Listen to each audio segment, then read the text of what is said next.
So, with disinformation and misinformation, even fake news here, how do they shape our media architecture? They significantly do. The first is that is eroding trust in the media. You know, when we talk about the media broadly, it's a system. So it includes those online and offline and individuals who work in there. Someone can tell the difference between a blogger and a trained journalist. They see all of them as part of the media. So when they constantly get exposed to information, particularly online, but not only, because some false information is also available offline. So when they consistently see false information online, they tend to think of the media as being untrustworthy.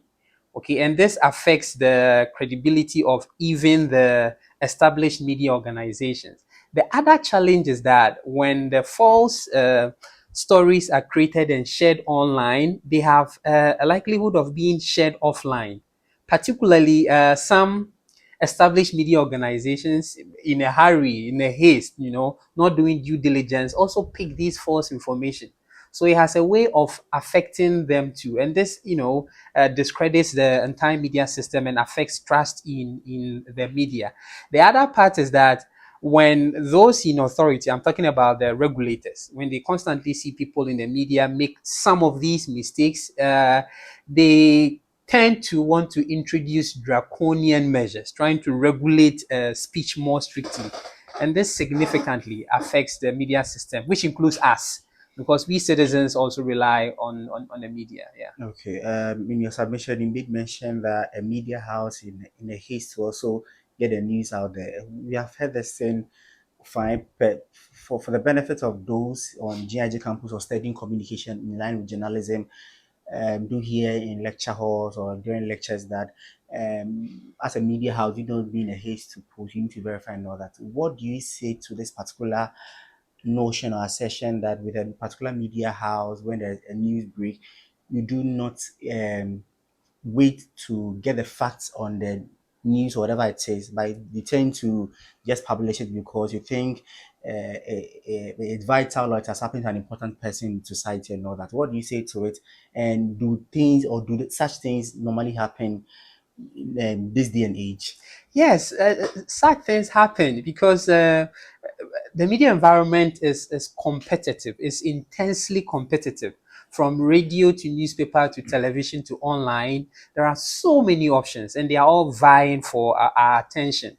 So people who work in these spaces want to be the first to break the news, and that is the problem. Because you want to be in the first to break the news, you are often in a hurry to push out the story without, checking to be sure that all the facts are right. And sometimes they even rely on bogus sources, sources whose credibility you cannot vouch for. You rely on them to push out the news. So it happens, and it is because of the haste. So what I often will advise is that you should prioritize the need to be right, to get it right, over the need to get it out first. Because even when you get it out first and then you later have to apologize because you have misinformed or disinformed your audience, Audience. imagine the embarrassment, Yeah. imagine the harm that does to the reputation of you, the individual journalist, and then the organization that you work for. So what you're saying, is it okay to break the news last? If you have your facts checked and Mhm. everything correct, is it okay It is okay. to You, break it you see, last? recency is a news value. So you want to put it out first because it is recent, right? But you can also take advantage of people's mistake to now come up with a detailed story. So people are breaking the news. Yes, this has happened, that has happened. They've gone first.